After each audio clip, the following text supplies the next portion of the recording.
sadly, neither of us are responsible enough to do the job on our own, so between us, hopefully, we haven't done a half bad job. I'm afraid we'll have to wrap things up quickly, though, because Ricardo is planning to tee off in the next 30 minutes. And we all know if Ricardo takes his marriage as seriously as he does his handicap, there's going to be no problems. So for those of you that can speak English, this will be an enjoyable speech for you. Those that can't, it's probably going to be the longest 5 minutes of your life. I do have some messages from people who shouldn't be here. To Ricardo, all the best.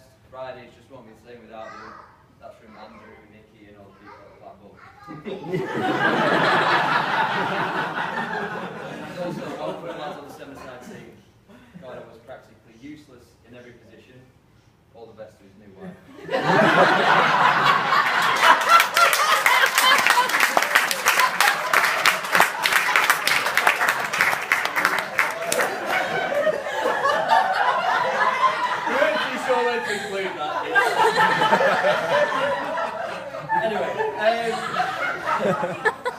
Before we get to the ritual character assassination of the group that forms the basis of a traditional best man speech, I'd like to thank Martin for his kind words about the bridesmaids, who of course looked gorgeous and did a fantastic job. I actually overheard the girls before having a quite heated argument earlier about who was going to get a dance with us first. And ladies, one of you's going to have to do it, so best just to get it out of the way. Ricardo already mentioned the lovely flower girls, but obviously bridesmaids as well. But I won't be able to go home if I don't give them a special mention too. So well done to all the girls who look lovely. And Rachel, I can't imagine any bride that's ever looked more beautiful than you do today. And Ricardo, I think the room will agree that you're punching well above your weight. Of course. The main aim of the speech is telling stories about the groom and his drunken nights and some of his stories, but obviously we're all family and friends here, so we have to be quite careful what we say. And he's more than capable of doing that by himself. So we'll try and follow tradition, but we came to a bit of a problem. We have to be aware of the audience. We know everyone always says that, but we genuinely mean there are literally dozens of stories that we can't tell you. Unfortunately, we were given some guidance from a good friend of ours on the do's and don'ts of best man speeches. Okay, so the first thing we were told was no stories about exes. So that ruins that. The next thing was no swearing or dirty jokes. So we pretty much had to get rid of that. No tales of drunken antics. So yeah, that's 1, 2, yeah, quite a few. And basically not to tell any lies. Yeah. As you all know, Ricardo's first love is golf. Usually this consists of him shouting 4, scoring 6, then right down 5.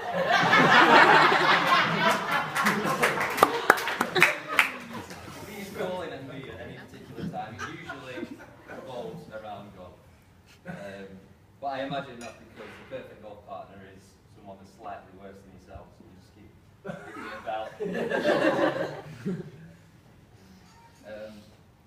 I can remember when we first met, 12 or 13 years ago. We barely speak English.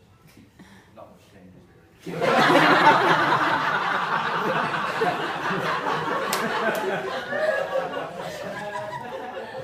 With this training around the Portuguese influence, I thought I'd do a bit of research. So it turns out the name Gouveia means very intelligent and charming. Fortunately, the name Ricardo means not very. And with my limitations of what I can and can't speak about, I thought I'd just share a little anecdote with you all, even though I've had plenty from other people that I can't share, unfortunately. It was only a few weeks into when me and Nikki moved into our first house, and basically we were having a bit of a get-together in the kitchen, and we had our, we were sat on deck chairs, as you do, no furniture, and we were just having a couple of drinks, nothing too serious, and Ricardo decided, as always, he thinks about his stomach. I don't know how he's so thin, he eats more than me, it's ridiculous. He decided he wanted a chippy anyway, and he was going to order it. I literally lived 2 minutes away. I said, Ricardo, stop being so lazy, get off your ass, go to the chippy. And eventually he agreed. It was only seconds later that Matty, who's going to be here later, comes running in and says, Ricardo's bleeding to death outside. Ricardo, if you don't know, is one of the most accident-prone people you'll ever meet in your life. He's literally anything. I walked outside to see a broken bottle, which he carried outside, there's a little bit left. He tripped over a stone, literally about so big, and he cracked his gash hand in his hand about that big, blood splurting all over the place. That Friday evening, I got to spend in Preston A&E, and the most lovely people at 1 o'clock in the morning, you can imagine, drunk and swearing and drugged up. And I got to hold his wrist as blood gushed out. It was on that night that he said, "No, I won't have one best man, we'll have two." And that's how it ended. What was Sam holding then? He was.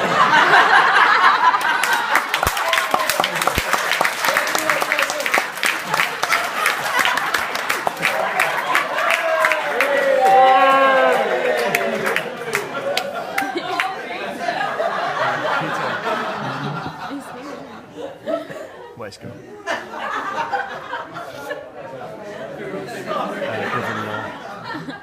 No, heckles, please, thank you. Well, you know, before this, we thought it'd be a good idea to find out what the people thought of Ricardo. Punctual, talented sportsman, great singer. Literally, nobody said those things. It was described as an often late, high handicapping bloke accused of being tone deaf. I think it's a bit harsh, but I suppose if there's anyone that knows it, we think we should explain how we got to be standing here today. We've known Ricardo now nearly 13 years, and let me tell you, the transformation has been nothing short of a miracle, really. But seriously, he used to actually be a really nice guy. Ricardo, sincerely, we can't thank you enough for giving us the opportunity to be your best men and sharing your special day. It's been a real honour. You've been a fantastic friend to me over the years, and I'm sure this will continue in the future. Can't speak for how you've treated Billy though. You are a brilliant father. I have no doubt you'll be a brilliant husband. Anyone that spends time with you and Rachel knows how much you compliment each other. We would like to wish you both a lifetime of happiness. So, ladies and gentlemen, I for one can be happy again that Ricardo and Rachel have found real love and happiness in each other, and wish them many wonderful, loving years together. Ladies and gentlemen, can you please be upstanding and raise your glasses.